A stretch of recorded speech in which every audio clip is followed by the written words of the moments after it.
हमने के इस शुभ घड़ी पर गीत गावे के मौका मिलल बा। सभी लोग कहता सखी सहेली सब गीत गावता,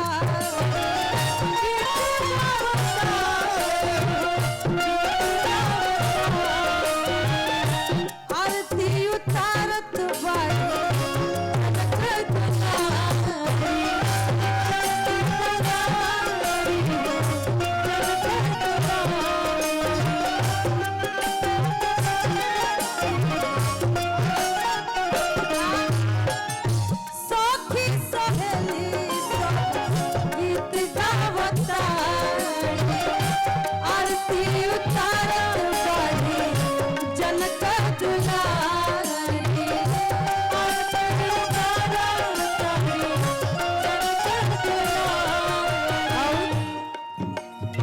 गार्जियन संतोष जी बार गार्जियन की तरफ से बड़ी बड़ी पुरस्कार है। बड़ा बड़ा धन्यवाद बकाए के बाद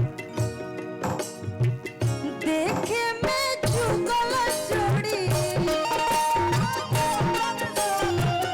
देखे में जुगल जोड़ी लागे कमाल के, देखे में जुगल जोड़ी लागे कमाल के, देखे में जुगल जोड़ी लागे कमाल के।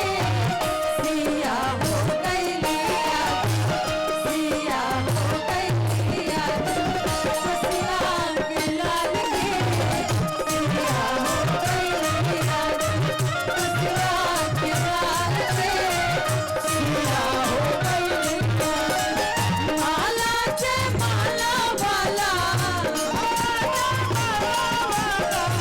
माला जय माला वाला गला में डाल के, सिया हो गई लिया, सिया हो गई लिया, बसरा के लाल के, सिया हो गई लिया, बसरा के लाल के, सिया हो गई लिया, बसरा के लाल के, सिया हो गई लिया, बसरा के लाल के।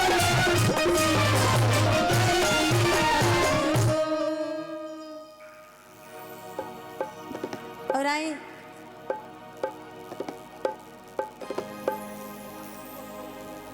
बड़ा हमनी के साफ सुथरा पारंपरिक गीत गा लेनी जा बियाह शादी के। अब तनी से स्वागत होके के चाहिए भाई बाराती लोग के। जब बोले स्वागत ना होगी तब हमरा लागे कि पूरा माहौल सुन सुन बा, तो ऐसा रहे के ना चाहिए। वो तब जब हमनी के करीना पांडे सविता पांडे पांडे सिस्टर आइल बा लोग आ कुछ मंगल गीत ना होके तो अच्छा ना लगे। अच्छा हमने के गार्जियन कृति दीदी के मामा जी एलडीएम साहब पुष्पेंद्र सिंह गार्जियन की तरफ से बहुत बहुत पुरस्कार है। बहुत बहुत धन्यवाद बा।